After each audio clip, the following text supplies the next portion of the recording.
All right, it looks like we've reached critical mass, so we are going to go ahead and get started. Just a few housekeeping notes before we do. First of all, this workshop is being recorded and everyone will receive a copy of that recording. So if you have to step away at any point or get distracted, not to worry. Again, you will receive a copy of today's session. That being said, if you do have any questions, I'm joined by some of my incredible colleagues from our customer success team who are here to help answer those. So please feel free to put any questions you have in the Q&A box. We'll be trying to answer those throughout the webinar. Can't guarantee that we will get to answer every question. This is our, let's see, third in a series of ECF workshops. And typically we've seen about 150 to 200 questions come in each session. So we're going to do our best, but we'll make sure that if you don't get your question answered, you know how to do so. And if you need to enable closed captioning or live transcription during the webinar, we'll be pasting a link in the chat with instructions on how to enable this feature in Zoom. All right, so a quick look at the agenda we're going to cover here today. We're first going to do some brief introductions of myself and who we are here at Savi, your exclusive student loan benefit provided either through your employer, membership association, or union. And then we are going to dive right into sort of the meat of the presentation. We're first going to start with a brief overview, almost a refresher on public service loan forgiveness, or PSLF, sort of the eligibility requirements, the rules of the program. So we're going to talk about that. And then we're going to talk about this form called Employment Certification Form, or ECF. This is the most important part of the PSLF process. So we're going to walk through what that form is, how to submit it, and why you should be submitting these forms now. Why it's so important that everyone who is PSLF eligible is getting these forms in now. And you can do so through Savi. So we'll walk you through exactly how you can submit those forms to make the process a lot easier, start to finish, and successfully cross the finish line on forgiveness. So we'll walk through those next steps on setting up your Savi account so that you can get those submitted and on your way. All right, my name is Lindsay Clark. I'm the Chief Borrower Advocate here at Savi. I have a little over $200,000 in student loan debt. I say that because sometimes it makes people feel better about their own situations as a result, but really because being a borrower impacts how I communicate about these topics. I wasn't always a student loan expert, but I have been working for the last 7 to 8 years, traveling the country, giving workshops in person and virtually to borrowers about their student loans and these programs. And my goal here today is to really try to communicate in a way that is easy to understand what can be oftentimes very complicated programs and hopefully make you feel more informed and more empowered around your student loans. And I work for a company called Savi. Savi is a social impact technology startup based in Washington, D.C. We were founded by student loan experts and advocates who've been fighting on behalf of the borrower for 2 decades and realized how overwhelming and difficult it was for borrowers to navigate a lot of these federal repayment and forgiveness programs on their own. So we decided to do something about it. We developed Savi as a technology platform, almost like a TurboTax for your student loans, and a human service where borrowers could actually access real expert human support to help borrowers like me and like you not only better understand our student loans, but to successfully navigate from start to finish around some of these programs. But along the way, our goal is to make the experience of being a student loan borrower a better one, because I think we can all agree it's not great. So we try to do that by identifying as much additional savings as possible on a month-to-month basis through things like income-driven repayment. At Savi, we like to say that borrowers, not their student loan debt, are our top priority. There are a lot of companies and entities in this space that exist to service that debt. Their priority is that debt and making money off of that debt, and that's not us. Our top priority is you, the borrower. There's no one else looking out for student loan borrowers in this space, and that's why so many struggle to often achieve a positive outcome. So we really put borrowers first in everything that we do, whether it's workshops like this here today, building out a really easy to use tool, or helping support borrowers in any way they need it. And you are all here because Savi is provided to you as an exclusive student loan benefit, whether it be through your employer, membership organization, union, what have you. So not just anyone can gain access to Savi. Again, it's provided exclusively through these partnerships that we have with some incredible organizations, companies, financial institutions, employers, you name it, across the country. And the great thing is that Savi is not just available to you, it is also available to any family members you may have that have student loans as well. And I'll show you at the very end how you can actually invite family members from your Savi account so that they can create their own Savi account and get the help they need. All right, so with introductions out of the way, we are going to dive right in. And first up, we want to do just a quick refresher for some. For some, this might be the first time you're hearing about it, but a brief overview of what public service loan forgiveness is, known as PSLF. So, PSLF is essentially full forgiveness on the remainder of your loan balance, whatever that may be. It could be $5,000, it could be $500,000. It doesn't matter. Tax free, so there are no federal tax implications here after you've made 120 qualifying payments. Now, what constitutes a qualifying payment really comes down to these three things that you see on your screen right here and satisfying these three things simultaneously. So, number one, you have to work for a qualifying employer. That's any government organization at any level, federal, state, local, or tribal, or any not-for-profit 501c3. The only stipulation here is you must work a minimum of 30 hours or more per week. However, you can combine multiple or part-time employment to qualify.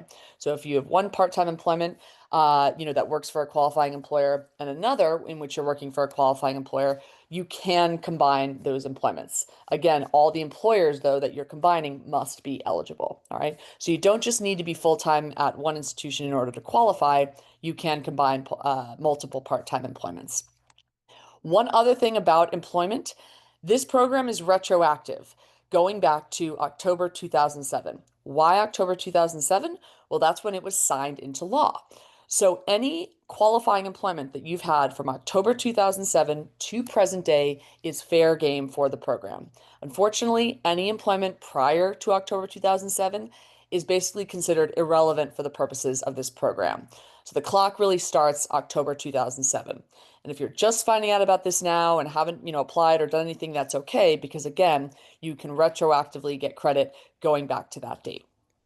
So that's sort of the number one qualifying employer. Number two, you have to have a qualifying loan type. The only types of federal student loans that qualify are what are known as direct federal loans. The easiest way to tell if you have a direct loan is it will literally say the word direct in that loan title, or it might say DL, which stands for direct loan. If you have a non-direct loan, an older loan known as a FFEL loan, FFEL, or maybe you have a Parent Plus loan, you can consolidate those loans into a direct loan, and then you can qualify. Okay, so there is a pathway to qualification, but you need to consolidate first. And the Savi tool is designed to be able to scan the loans that you have, identify if you require consolidation in order to qualify, and then we assist you in doing that. So we'll be able to help detect if you need to take that action. But again, direct loans are the only type of federal loans that qualify. And then number three, you need to be repaying those direct loans on a qualifying repayment plan. And the only types of repayment plans that qualify are what are known as income-driven repayment plans, or IDR. They can be any one of the IDR plans available. There are several. All right, doesn't matter which one, but you just need to be on one and making a payment on time and for the full monthly amount. So you need to satisfy all three of these requirements, right, at the same time and make 120 payments total in order to receive forgiveness. Okay. Now, I want to clear up some common misconceptions about these 120 payments. First of all, they do not need to be made consecutively. You just need to reach 120 total cumulative qualifying payments. So let's say you worked for a qualifying employer for 2 years and you achieved 24 of these credits, and then you left and went to work for a private employer or you took time off. Nothing would happen to those credits. They would simply pause. And if you ever resumed your eligibility by working for a qualifying employer, it doesn't have to be the same one. It can be any qualifying employer. you will be able to resume accumulating those credits. Okay. So again, to emphasize, does not need to be consecutive. It just needs to be 120 cumulative qualifying credits. That being said, you can only achieve one qualifying payment credit per one payment per 1 month, meaning you can't double up on payments and get double the amount of credits, or you can't make a huge lump sum payment and get more credits than you normally would. The easiest way to think about it is this. In any given calendar year of 12 months, the maximum amount of PSLF credits that you can achieve is 12.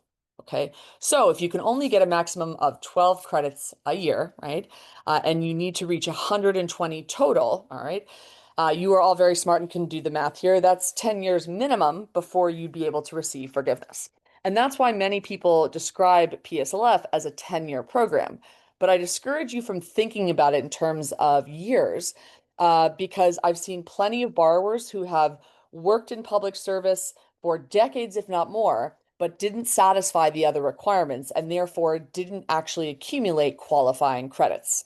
That's why it's important to remember and keep in mind this 120. That's the goal.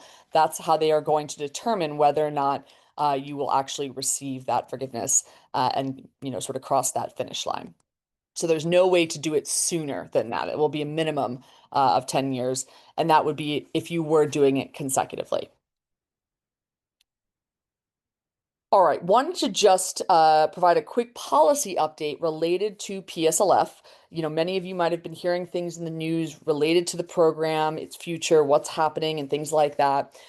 President Trump over the summer signed a pretty large piece of legislation, the One Big Beautiful Bill. And fortunately, PSLF was untouched by that bill. There were tons of other program changes and things like that that we're not going to talk about here today, but there was no real impact to PSLF. However, separately, the Trump administration has been working to implement an executive order that President Trump signed back in March, titled Restoring Public Service Loan Forgiveness. This executive order directed the Department of Education to draft new rules aimed at excluding organizations the administration defines as having a substantial illegal purpose. Now, this definition covers a wide range of activities, some including providing healthcare services to transgender youth, facilitating the violation of federal immigration laws, engaging in an activity that facilitates illegal discrimination. Those are sort of just a few. So the process of drafting new rules has been ongoing over the summer. And last week, on August 15th, the Department of Education released their proposed rules. Essentially, these rules could bar certain nonprofits and public employers from PSLF eligibility starting in 2026. So, a nonprofit hospital that has been eligible up to that point, if they decide to revoke that eligibility, then essentially what would happen is employees would no longer be eligible for PSLF beyond that date. So the rules would not strip existing PSLF participants of their past qualifying payments. So all the credits you had gotten up to that point would remain. However, future payments would stop counting if an employer was disqualified under the new criteria. And the process for challenging a determination of what, by the Department of Ed remains undefined at this time. All right, so we're still waiting to hear and see what their proposed plan for that would be. So most importantly, these changes are still proposals, okay? They have not yet been finalized, but if enacted, they would not take effect until July 1 of 2026, next year. Keep in mind, there are likely going to be major legal challenges that will arise if the rules are published in their current form. There are many aspects that critics deem to be illegal to give the Secretary of Education this much authority to revoke a employer's status when it comes to the PSLF program. But that being said, because of all this, borrowers are highly encouraged to submit any and all PSLF employment certification forms before the new rules could take effect. And this is exactly why we are hosting this workshop and have hosted several others, specifically focusing on these ECFs because of how important it is to make sure that you have all of your employment certified up to the present day. And of course, we're going to show you how you can easily do that through your Savi account. So when it comes to applying, right, for PSLF, how do you apply? And this is where we're really going to sort of transition and focus on this form in particular. So when it comes to PSLF, there is one form and one form only, and it is the Employment Certification Form, or ECF. This form will get signed off by your employer, verifying they are eligible employer, that you work there for these certain dates or currently work there, how many hours, etc. And then it gets signed off by you, the borrower, okay? And then it gets submitted to the Department of Education for review. Now, you want to submit an ECF for not only your current employer, but any previous qualifying employers you might have had. Because remember, again, this program is retroactive. So oftentimes, borrowers are submitting, anywhere from 3 to 4 forms in order to certify their entire period of employment. Uh, After you've submitted that ECF or ECFs, the Department of Education reviews those forms, compares your employment history to your payment history and your loans, and makes sure all of those requirements are satisfied, and then comes back and says, okay, Lindsay, you have 80 qualifying credits as of August 20th, this date. Okay. And then in the future, going forward, each year, you're encouraged to submit another ECF for your current employer so that you're basically certifying each year's worth of credits, inching closer and closer to that 120. So let's dive in a little bit deeper into what exactly is this ECF form. And you can see a little screenshot here on the right-hand side. So the PSLF employment certification form is used to certify your qualifying employment, right? Is used to update your payment counts. So each time you submit it and gets reviewed, the Department of Ed will then update the amount of qualifying credits you have on your PSLF dashboard on your studentaid.gov account. And then obviously you will need to submit it right up to the point in which you are literally applying for forgiveness or you believe you're reaching that 120. Okay. So there's no separate application form for the actual forgiveness. This is the only one. And you will likely submit it quite frequently, especially if you're just starting out, until you are, basically certified for 120. With the Savi Premium membership, we fill out the form entirely on your behalf, send it to your employers, which we'll talk about here in a second, and submit it to Department of Education on your behalf, and monitor from start to finish the whole process to ensure that it's done correctly, that the Department of Education is awarding you the proper amount of credits, and that you're able to reach that finish line. So just to break it down in a bit more detail here, what does the employee fill out on this form versus the employer? So let's start on the left-hand side with the employee. That's you. So just basic information, name, social security number, date of birth, contact info, okay? And then it will ask you for your employment information, so the name of your organization or employer, and your start and end dates. And you sign and date. And if you're still currently employed, you check the box that says still currently employed, so you don't need to put an end date. Now, what does the employer fill out?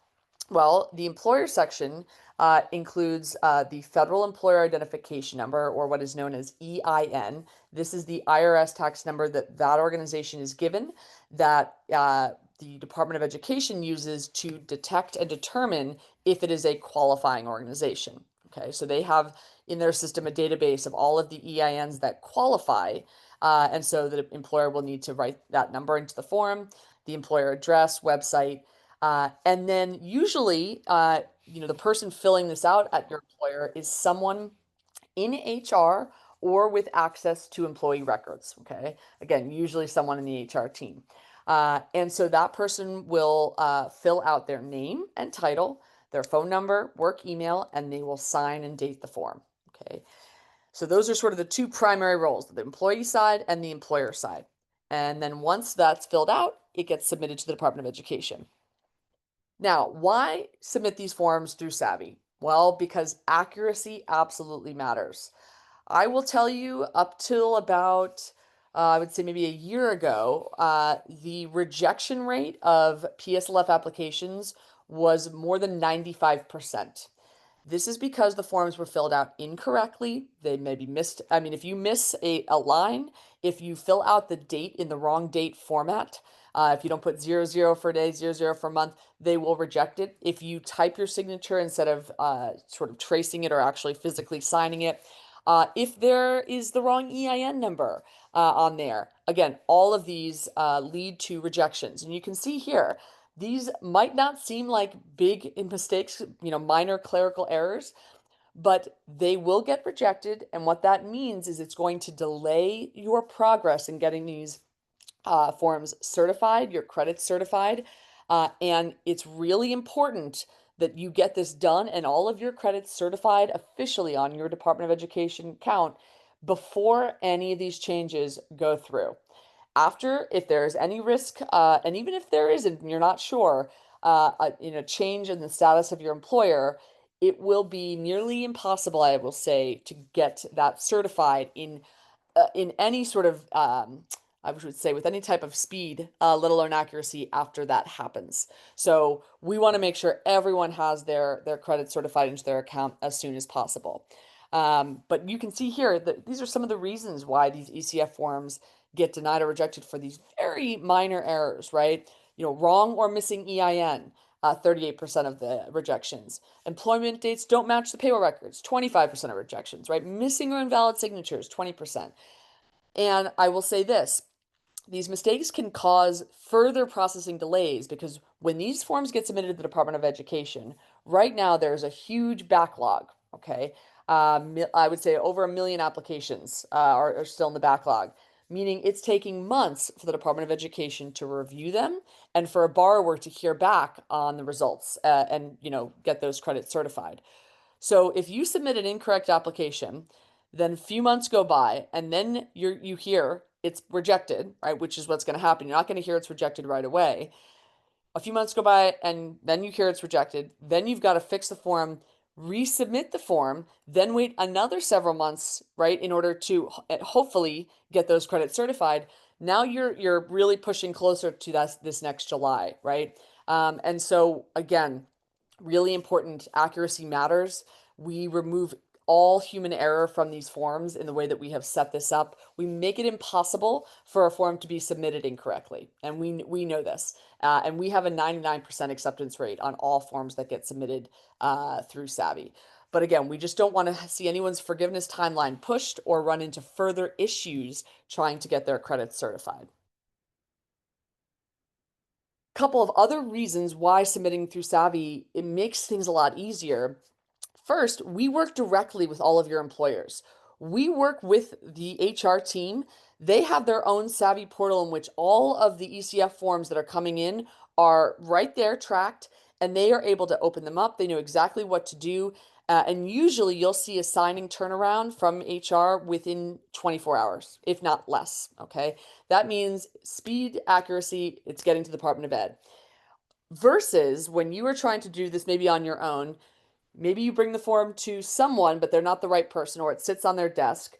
Or maybe you're trying to get, a former employer to sign off on your form. So this is somewhere where you worked previously, and you're sending emails. The same people don't work there, and it's taking forever. You're not getting any response.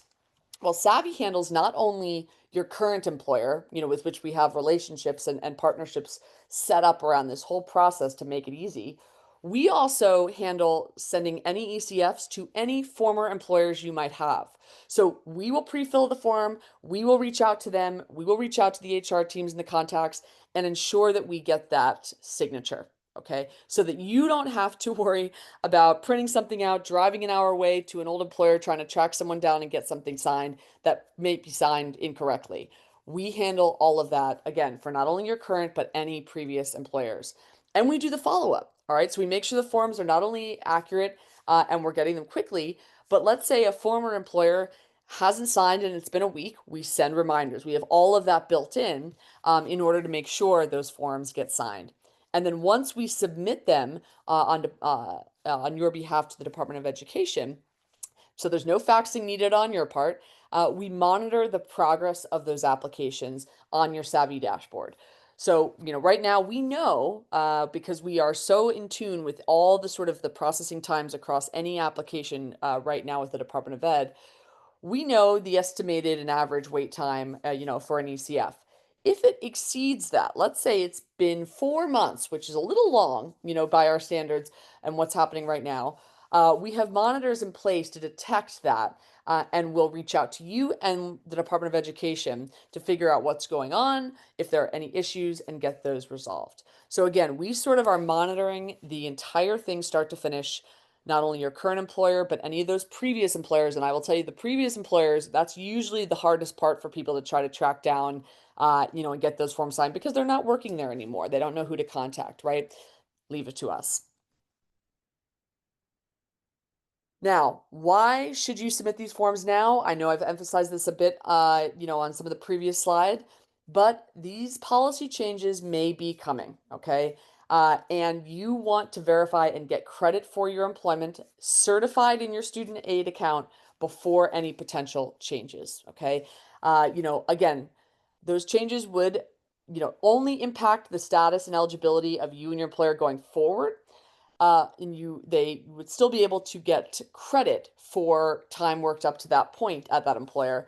However, it doesn't mean that it's going to be a lot more difficult to get previous credit, right? So we are encouraging anyone and everyone who currently works for a qualifying employer right now to make sure that they have certified their employment to date. And whereas we normally might have suggested, submitting that ECF once a year, right? That at a minimum, just once. So you don't need to do it any more than every 12 months. Now, we are suggesting borrowers, especially if they are close to that 120, suggesting borrowers submit more often. And you can do so with the click of a button through Savi. So it's no extra sort of burden on you. But we are seeing borrowers do it every 3 months, 6 months, again, to sort of just make sure that they are current. Even if you submit now, you'll probably want to maybe do it again through your Savi account in March, and then maybe as we get closer to July, right? Making sure your certified credit count is as current as possible leading up to this. You're refreshing those payment counts and ensuring your progress towards PSLF. Again, up to this point, we would have recommended, once every year, right, was enough. But now, we are seeing borrowers who are very nervous about what's potentially going to happen. And, we're seeing them use our ECF submission portal and doing it more frequently. And we are very, very supportive of that. And of course, avoiding processing delays. If you think, there are about 128 of you on this webinar now, there are about 10 million people who are eligible for PSLF total in this country. And if others start getting, start sort of learning more about what's happening and realizing, oh no, I should probably be submitting my ECF too, well, that's when millions of ECFs are going to start pouring in, right? So more and more processing delays, okay? So again, we're trying to sort of inform you about this now. And with Savi, we're making it really easy for you to do this with just the click of a button. So that way, what would have taken, a lot of time, administrative burden for you to do on your own is now just a click away. All right, we're going to take a quick pause here. I want to do a sort of a brief pulse check and do a poll of the audience just to get a sense of sort of where everyone is. Give me 1 second here. Okay.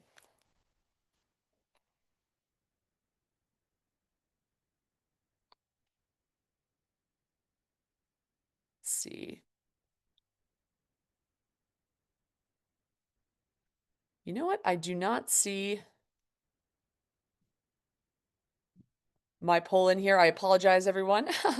Um, all right. So what we were going to do was I was going to ask if borrowers had submitted an ECF before, and did you submit it through Savi? If you'd like to respond, feel free to do so in the Q&A.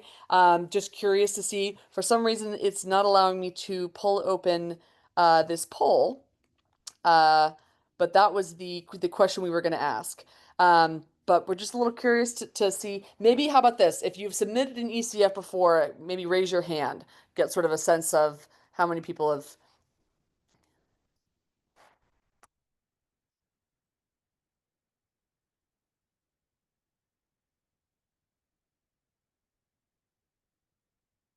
All right, so maybe about 25, 30% of you have raised your hands. Okay, I'm going to lower those. Okay. Now curious, how many of you, maybe if you can raise your hand, have submitted through Savi?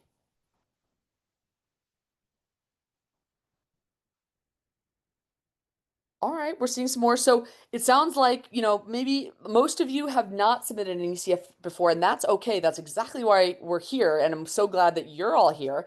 And, even less of you have submitted through Savi, and so I'm really excited to now show you exactly how easy it is to do this through your Savi account. This is really why we exist. All right, so how to apply for PSLF through Savi.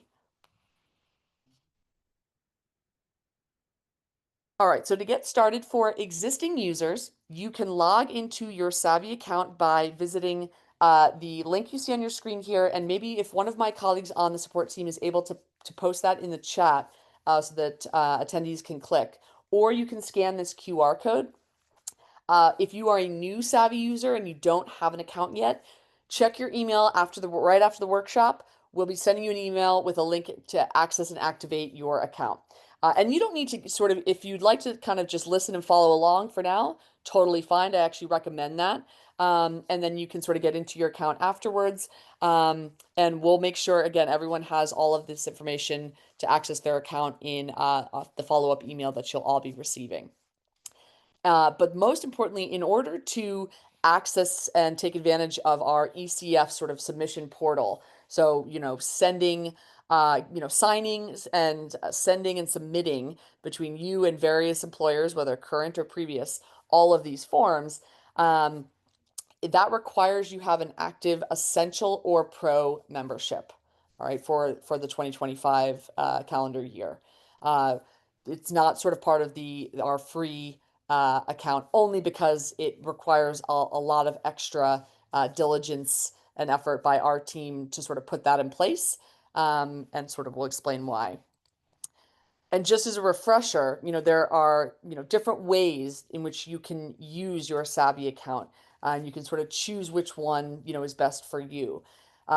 When you create your Savi account, it's completely free, and you can enter in all your information, see your best options, right? And then we basically, will show you what plans, programs, etc., you'd want to apply for.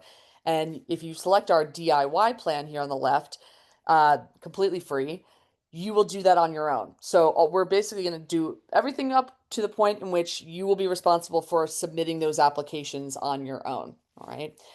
We provide you with the links to the applications, instructions on how to do so, etc. Or you can upgrade to one of our premium plans, our most popular in the middle here, Essential or Pro. And that's where you will have access to all of the digital application platforms, whether it be for ECFs or your income-driven repayment plan, whatever it might be.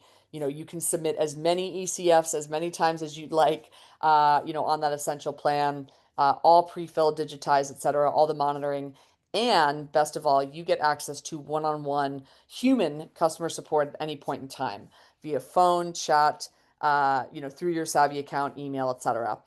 So you have, and these are the folks who are actually on our webinar right here with me today, who you'll be working with, and they're going to be helping you with any questions you might have. And we offer the Pro plan is sort of our highest tier concierge level support, someone who really needs a bit more hand holding. You're able to schedule sessions and phone calls right from that account. We help walk through the entire setup, step by step. So you have options available to you.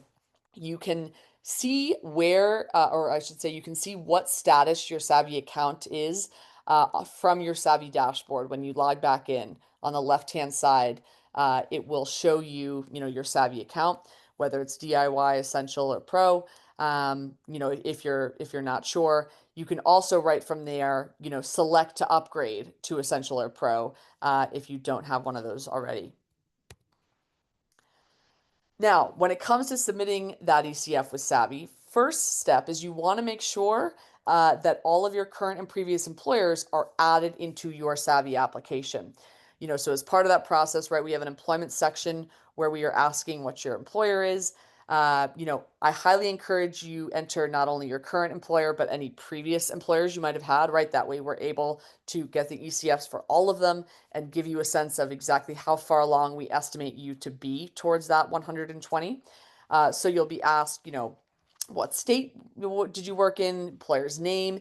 It should pop up from a drop-down menu if it is one of the eligible employers in our system. You can select it. We'll ask you some more information so we can really get a more accurate sense of where you are and what that eligibility looks like. And then you can always navigate to your Savi dashboard, right, to start a new ECF form. So let's say, you logged back in and maybe you haven't submitted any forms yet through Savi. Well, on your dashboard, you'll see here, get started, start a new ECF form, right? You can click that, all right? And just for everyone else, the Savi plan, see the Savi Essential right here? This is on your dashboard. This is where you'd be able to see, what account level you have and or select to upgrade as well. So once you've clicked get started on that, ECF form, you'll see a list of all of your PSLF eligible employers, as you can see right here, right? And you can choose which employer you want to create a form for. Maybe you want to do it for all of them, maybe just one, but you'll need, at least to make sure that you've submitted an ECF for all current and prior employers. So you can click this green button, Start ECF. Now, if your employer is a Savi partner, like all of yours should be right now, the contact information for HR right here will be pre-filled. You won't have to enter anything, okay? So that is already pre-filled because, again, part of all this is we have set up a special partnership with your employer in which they are part of this whole process with you, right? So they are working with Savi to ensure that these forms get signed off, quickly and are working with us because of that. So if you don't see it pre-filled, all right, and maybe that's because it's usually a previous employer that maybe Savi is not working with. Unfortunately, we don't work with all the employers in the country. You'll need to enter contact info for an official that will sign your form. If you're not sure who that might be or you're not able to find that information out, you can click contact support button on your Savi account. That button exists at the bottom of every single page, and you can ask us for help. Okay. So that's that part of the process. Once you've entered that in, all you need to do is confirm your personal information is correct. You draw your signature here in the box that you'll see in your Savi account. And that is it. And then once you've signed off on your part, it then gets sent directly and automatically to your employer. They are provided this, obviously a partner working with Savi, expects and knows this is coming and has, again, their own Savi portal in which they are monitoring, tracking all of those. Any previous employer that might not have a partnership with Savi receives this and the instructions and everything in email. They're able to easily click open, sign, take care of that. So we make sure, again, removing any of that human error. And it gets sent to any and all employers that you've added into that Savi account. So you'll see once it's been submitted, this right here, the form's been submitted, great. You can return to your ECF dashboard where you can track all of these. And Savi will let you know via email once your form has been completed and submitted to the Department of Ed. So, you'll get that you've completed the portion as an employee. When your employer signs off, you'll get the email that says, great, they've signed off, and then it's gone to the Department of Ed. And this is just an example of that ECF dashboard, right, where you can sort of track and monitor any and all of the applications that you have active through Savi. So you can see this is, 3 different ECFs here, right, that are in progress, and someone's income-driven repayment application. So, all of that tracked in their application side. And then zoomed in here on the right, you will see exactly where you are in the process. What's been submitted on your behalf? What are the next steps? What are we waiting for, etc. This provides a level of transparency into the process that borrowers aren't able to get on their own. You send your application or your ECF, I should say, to an employer for signature, and you're not sure if they received it, if it's the right person, what's happened to it, right? And so that's one part of it. Maybe let's say you get that application back and now you've faxed it to the Department of Education on your own. Are you sure that they received it? Are they processing it? They don't give you any type of confirmation email notification that it's been submitted. So you're left wondering what's happening. Maybe months go by. Do I need to submit it again, right? All of these questions that become a part of the anxiety of this process when trying to do it on your own.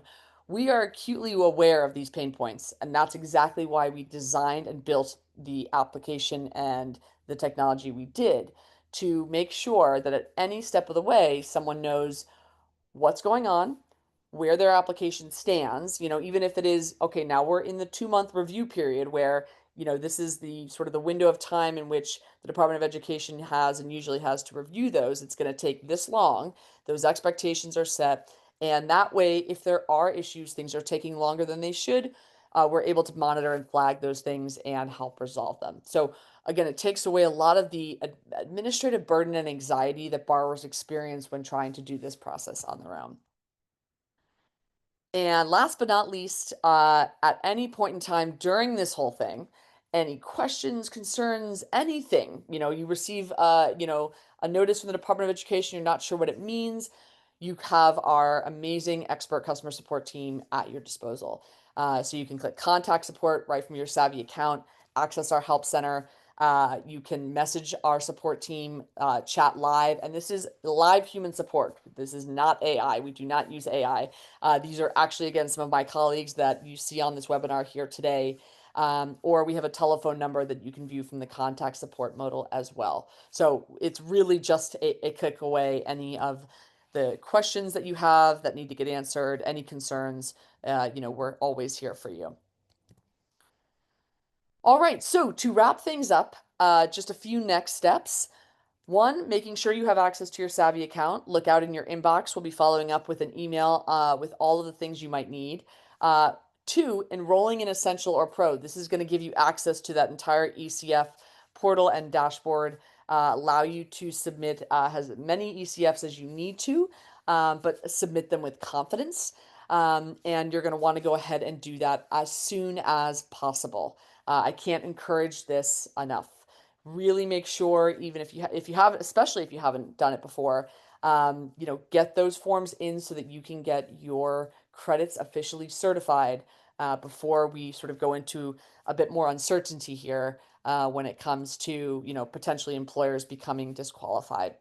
All right, and if you need assistance at any point in time, click that contact support button and you can reach out to our team. Otherwise, thank you so much to everyone for attending here today. We hope that this was helpful.